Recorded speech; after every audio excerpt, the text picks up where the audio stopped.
Selamat pagi anak-anakku yang terkasih dalam Tuhan. Sebelum kita akan mengawali pembelajaran kita pagi hari ini, mari sama-sama kita tundukkan kepala dan kita bersatu dalam doa. Terpujilah Engkau Bapa yang luar biasa, Allah yang senantiasa memberkati kami sehingga kami ada sebagaimana kami ada saat ini. Sebentar kami akan belajar, ya Tuhan Yesus, tolonglah pimpin kami dengan urapan Roh Kudus. Layakkan kami dan penuhi kami dengan hikmat-Mu. Hamba-Mu pun Engkau menguduskannya dan yang memimpinnya dalam proses pembelajaran hari ini. Kami siap untuk belajar dan mendengarkan firman-Mu. Dalam nama Tuhan Yesus Kristus, haleluya, amin. Kita sudah sampai pada materi di mana kompetensi dasar yang kedua di semester 2 ini. Kita akan masuk dalam bagian yang pertama, yaitu tentang kebudayaan dan kehidupan. Kita mau belajar bersama-sama. Yang pertama adalah tentang kebudayaan. Apa itu kebudayaan? Kebudayaan dalam bahasa Sanskerta disebut dengan budaya, artinya akal atau budi, yang dalam bahasa Inggris kita kenal sebagai culture. Culture itu berasal dari kata Latin, yaitu colere, yang berarti mengolah, mengerjakan, atau membuat, melakukan. Itu dalam pemahaman culture. Nah,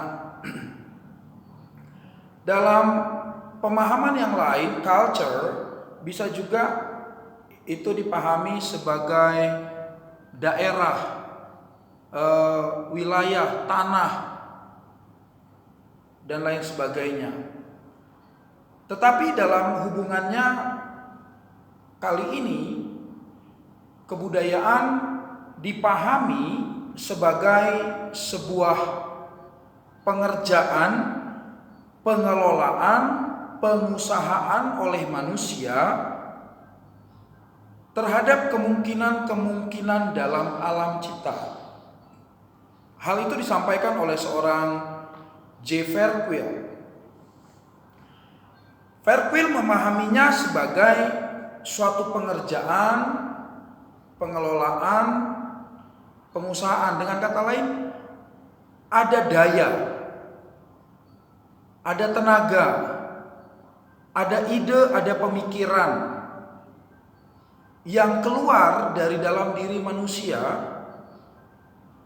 terhadap objek. Objeknya apa? Objeknya itu adalah alam ciptaan ini. Makanya harus kita pahami, ternyata kebudayaan itu bukan cuman lagu-lagu tradisional, tarian tradisional, musik-musik tradisional, lalu upacara-upacara adat dan lain sebagainya. Enggak. Kebudayaan itu merupakan suatu hasil karya manusia. Dan menurut Melville J. Herkovitz dan Bronislaw Malinowski, kebudayaan itu adalah kultur determinisme dan superorganik. Pemahaman ini agak sedikit berbeda dengan pemahaman yang disampaikan oleh Verquil tadi. Ada dua pemahaman yang disampaikan oleh Herkovitz dan Malinowski. Dikatakan di sana kalau cultural determinisme artinya kebudayaan yang mengemukakan segala sesuatu yang terdapat dalam masyarakat. Artinya lingkungan itu punya kebiasaan-kebiasaan, punya sesuatu yang menjadi ciri khas mereka, dan itu bukan cuma untuk satu daerah, satu wilayah, tidak. Pemahamannya harus dipahami bahwa itu bukan cuma global satu suku, tidak. Tetapi kebiasaan-kebiasaan dalam satu rumah, satu keluarga, satu komunitas,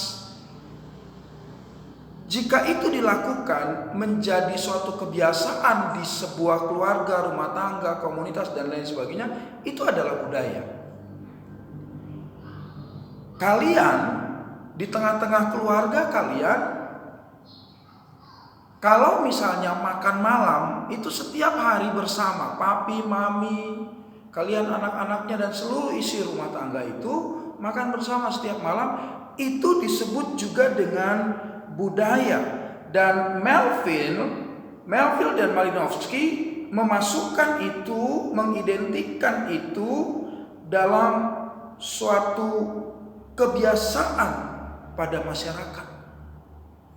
Karena masyarakat yang terkecil itu adalah keluarga atau rumah tangga. Dan yang kedua itu adalah superorganik. Apa artinya superorganik? Kebudayaan adalah sesuatu yang turun-temurun dari satu generasi kepada generasi yang lainnya. Dengan kata lain, ada sebuah warisan di sana tentang norma, tentang hukum, adat, tentang kebiasaan. Itu diwariskan secara turun-temurun. Contoh misalnya silsilah. Kita semua punya silsilah. Kalian punya silsilah, orang tuamu punya silsilah. Saya punya silsilah. Nah, ini diturunkan. Gak ada ilmunya ini, gak ada kurikulumnya. Tapi diturunkan. Kakek saya menurunkannya kepada bapak saya menurunkan kepada saya. Saya nanti akan menurunkan kepada anak-anak cucu saya. Terus begitu. Dari Nainggolan, marga saya Nainggolan, saya orang Batak. Saya tahu dari Nainggolan saya urutan ke-21. Saya tahu dari Nainggolan. Dan ini disampaikan bukan di sekolah, tapi disampaikan langsung oleh orang tua saya.